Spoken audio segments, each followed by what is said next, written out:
할렐루야, 반갑습니다 여러분. 계속해서 사순절 21일차 말씀을 나눠봅니다.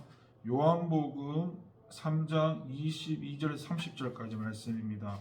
그 후에 예수께서 제자들과 유대 땅으로 가서 거기 함께 유하시며 세례를 베푸시더라. 요한도 살렘 가까운 에논에서 세례를 베푸니 거기 물이 많음이라. 그러므로 사람들이 와서 세례를 받더라. 요한이 아직 옥에 갇히지 아니하였더라.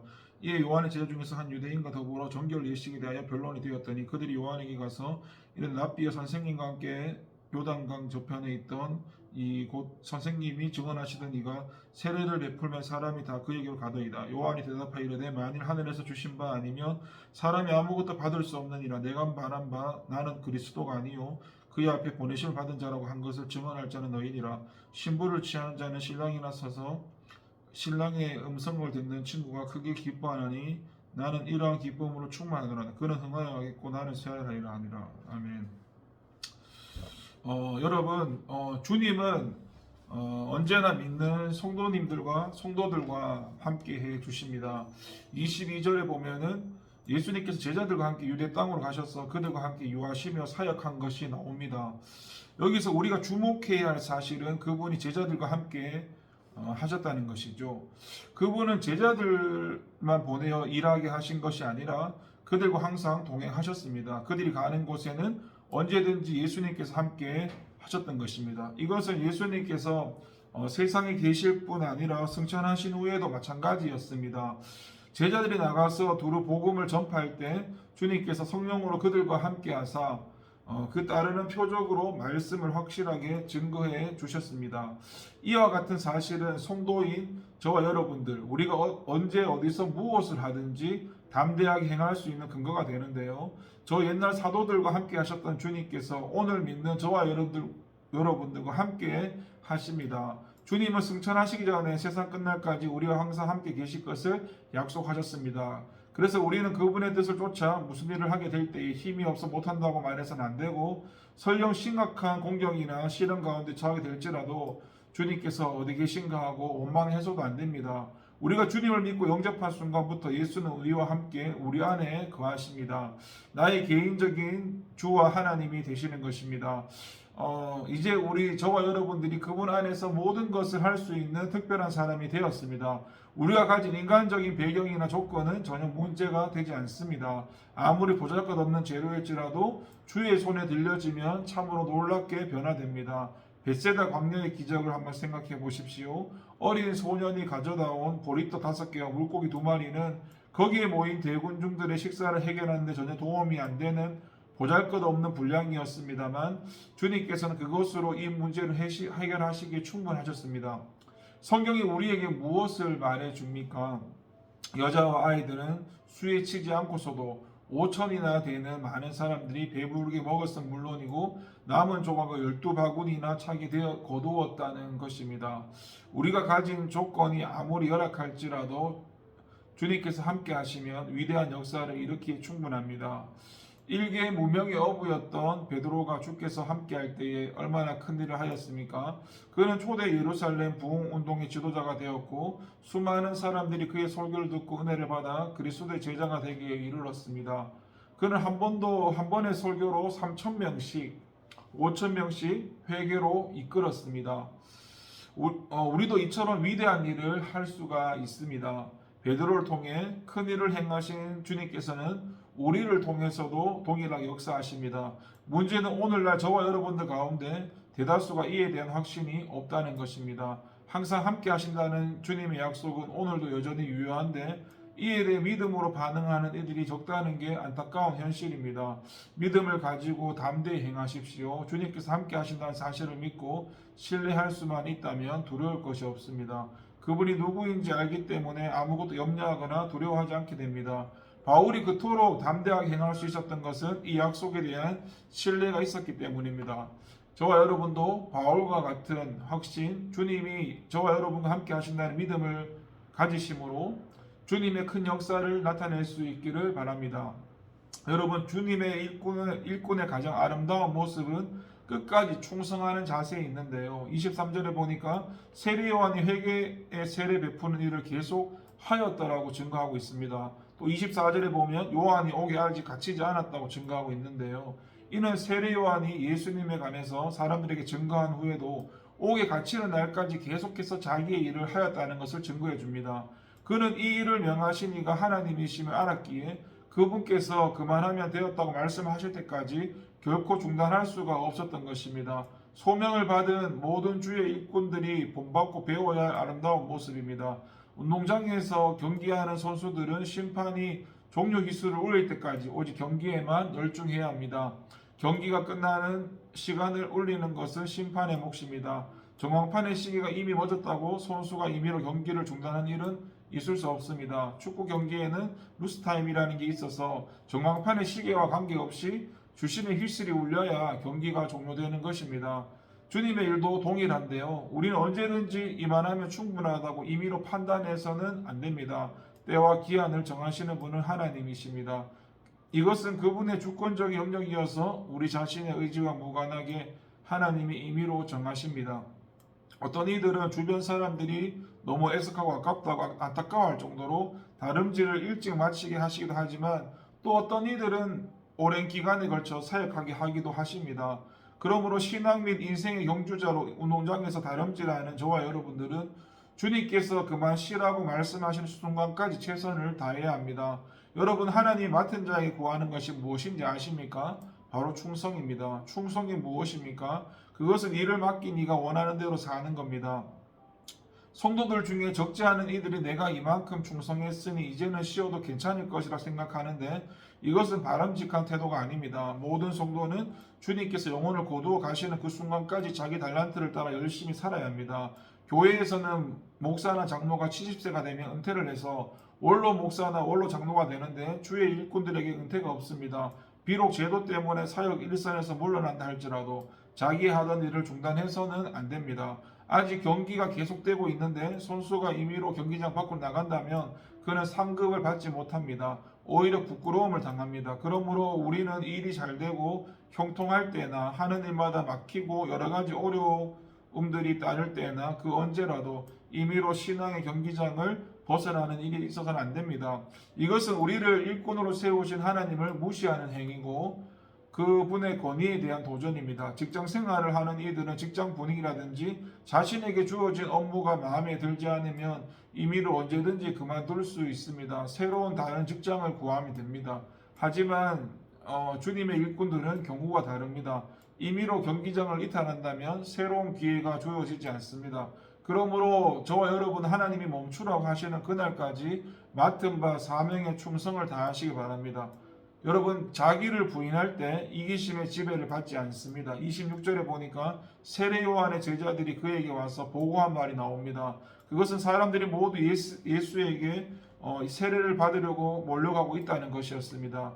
이러한 요한의 제자들의 보고에는 불안과 염려하는 마음이 가득 담겨 있었습니다.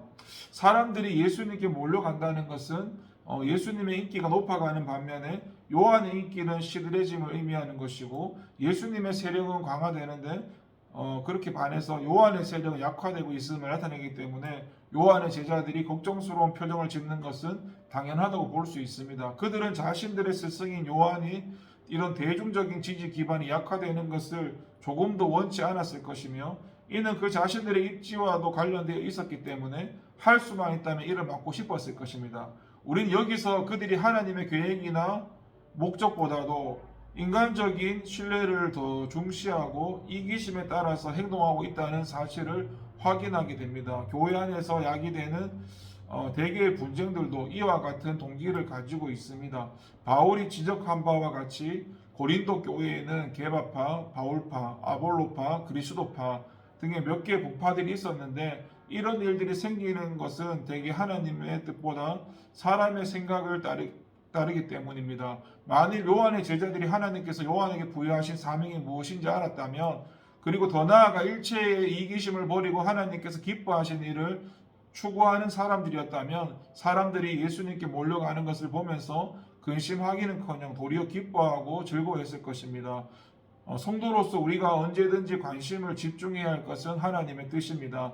그분의 선하신 뜻과 계획을 찾아 발견하고 따르는 것이 우리가 힘써 추구해야 할 최선의 삶입니다. 그리고 이를 위해서는 자기 부인이 무엇보다 선행되어져야 합니다. 흔히들 신의를 저버릴 수 없다는 이유로 어떤 편당에 가담하고 불미스러운 일들을 행하는데, 하나님의 뜻을 제쳐두고 이런 일을 하는 사람들에게 바른 신앙이 있다고 보긴 어렵습니다. 편을 갈라서 감론을 박하는 것은 결국 파워게임에 지나지 않고, 엄밀히 따진다면 이는 이기심에서 비롯된 것입니다. 아무리 근사한 말로 포장하다 할지라도 결과는 마찬가지고, 정도의 차이는 있겠지만 인간 내면에는 이기적 욕망이 자리하고 있어서 끊임없이 우리를 하나님의 뜻과 정반대 방향으로 끌고 갑니다. 누구든지 주님의 신실한 일꾼이 되려고 하면 먼저 이것을 극복해야 하는데, 자기를 부인하는 것이 유일한 처방입니다. 철저한 자기 부인이 선행될 때 이기심은 더 이상 영향력을 행사하지 못합니다. 따라서 예수님께서 제자직의 첫 번째 조건으로 이를 제시한 것은 단 이러한 이유에서입니다.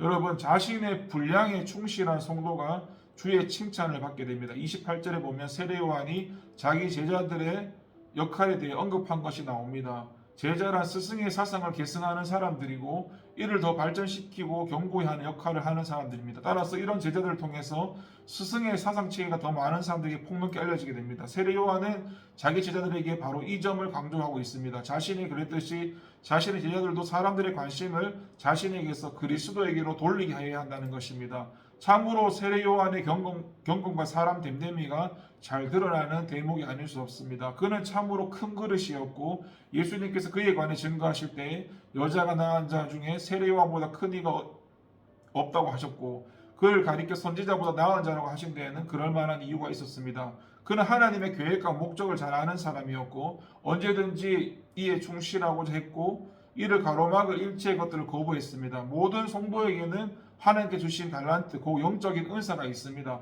그것은 그리스도의 몸인 교회의 유익을 위해서 성령님께서 임의로 각 사람에게 나누어 주신 것입니다. 따라서 우리 각 사람은 각기 다른 봉사의 분량을 가지고 있고, 우리가 이에 충실할 때 교회는 건강하게 되고 기능을 다할 수 있습니다. 몸은 하나이지만 지체는 여러 있듯이 성도에게 주어진 은사도 각양각색입니다. 우리의 몸에 보는 지체가 따로 있고, 듣는 지체, 냄새를 맡고 숨쉬는 지체, 말을 하고 음식을 먹는 지체 등 다 따로 있는 것처럼 교회에도 하나님께서 여러 지체를 두셨으므로 우리는 먼저 자신의 분량이 무엇인지 이해하고 충실하도록 힘써야 합니다. 하나님께서 요구하시는 것은 얼마나 사람들에게 인정을 받고 있는지가 아니라 자기 역할에 어느 정도 충실하는 것입니다. 성도들 중에는 어떤 이들은 자신들의 분량 밖의 일들을 감당하려고 하면서 자랑을 일삼고 있는데, 이것은 교회에 유익을 주는 것이 아니라 도리어 해를 끼치는 일입니다. 여러분, 눈이 코의 역할까지 하겠다고 나선다면 어떻게 되겠습니까? 교회가 진정한 성장을 추구하려면 이런 모습은 사라져야 합니다. 눈은 눈으로서의 자기 역할을 하기에 바쁘기 때문에 다른 지체를 넘볼 여유가 없습니다. 따라서 분량밖에 자랑을 하려는 이들에 대해 확실하게 말할 수 있는 것은 그가 자기 역할에 충실하지 못하다는 것입니다. 이런 사람들은 신실치 못한 일꾼으로 일을 하는 것이 아니라 일만 만들고 주의 교회에 해를 끼치고 돌아다닙니다. 저와 여러분은 결단코 이와 같이 자기 분량을 넘어서 잘못을 범하지 않기를 바랍니다. 우리가 주어진 분량 안에서 최선을 다할 때 하나님의 칭찬이 있게 될 것입니다. 여러분, 우리는 언제든지 예수님을 주연으로 세우고 우리 자신은 조연이 되어야 합니다. 29절과 30절에 보니까 예수님께서 흥하게 되시는 것을 보고 크게 기뻐하는 세례 요한의 모습이 나옵니다. 그는 예수님의 역사의 무대를 중심에 세우고 자신은 서서히 무대 뒤로 모습을 감추려 하고 있습니다. 그는 이것이 하나님께 받은 자기의 사명임을 알았기에 조금도 불만도 없었습니다. 그리스도인은 우리가 배워야 할 경건의 모습입니다. 그리스도인들은 두 유형으로 나눌 수 있는데요. 첫 번째는 예수님을 조연이 되게 하고 자신을 주연의 자리에 세우는 이들입니다. 신앙에 문제가 있는 사람들인데, 이상하게도 교회 안에 특히 교회 지도자 그룹에 이런 이들이 많습니다. 누가 무슨 말을 할지라도 이들은 예수님의 제자가 아닙니다. 이들은 단지 예수님의 이름을 자기로 세우기 위해서 이용할 뿐입니다. 그리스도의 참 제자들에게는 더 이상 자기가 없습니다. 자기 부인이 그분의 제자가 되기 위한 첫 번째 필수 요건입니다. 이들에게는 예수님께 대한 주라는 호칭이 단지 공식적인 명칭에 불과합니다. 우리가 예수를 주라고 할 때 이는 곧 자신을 종의 자리에 두는 것인데, 이 사람들은 예수를 공식적인 명칭 이상의 그 어떤 의미도 이것에 부여하지 않습니다.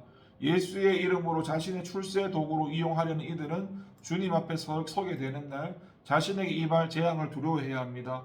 그들이 비록 주의 이름으로 선지자 노릇하고 주의 이름으로 귀신을 쫓아냈고 또 주의 이름으로 여러 가지 많은 권능을 행했다 하더라도 주님께서 도무지 그들을 인정하지 않으실 것이기 때문입니다. 두 번째는 예수님을 주연으로 세우고 자신은 조연의 역할을 하는 것으로 만족하는 이들입니다. 이들은 진실한 신앙을 가진 경건한 그리스도인의 모습이며 세례 요한이 그렇게 살았습니다. 또 바울도 그렇게 살았습니다. 바울은 언제든지 사람들에게 자신의 이름이 알려지는 것을 원치 않았고 자신을 통해서 오직 그리스도의 이름이 존귀케 되는 것을 원할 뿐이었습니다. 예수님을 무대의 중심에 세워 무사람들의 시선이 그분에게 집중하게 하는 조연 역할에 언제나 만족을 표시했던 사람이 바울입니다. 참으로 신실한 일꾼의 전형이라 하겠죠. 그는 예수를 위해서라면 자신의 명예는 물론 명예까지도 전혀 귀한 것을 여기지 않고 그분의 이름을 존귀케 할 수 있으라면 무엇이든 사용하지 않았던 참으로 신실한 일꾼이었습니다. 진실한 성도로서 삶을 원하는 이들은 바울을 본받아야 되고 우리는 주님께서 주신 것들을 가지고 살아야 됩니다.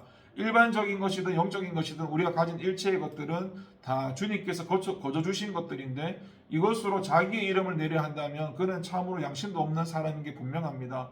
우리는 오직 그리스도를 높이고 자신을 첫째 낮추는 겸손한 신앙의 자세를 잃지 말아야겠습니다. 기도하겠습니다. 하나님 감사합니다. 우리 자신을 드러내지 않게 하시고 우리 자신을 자랑하지 않게 하시고 주님만 높이고 주님을 자랑하게 하여 주시옵소서. 감사드리고 예수님의 이름으로 기도드립니다.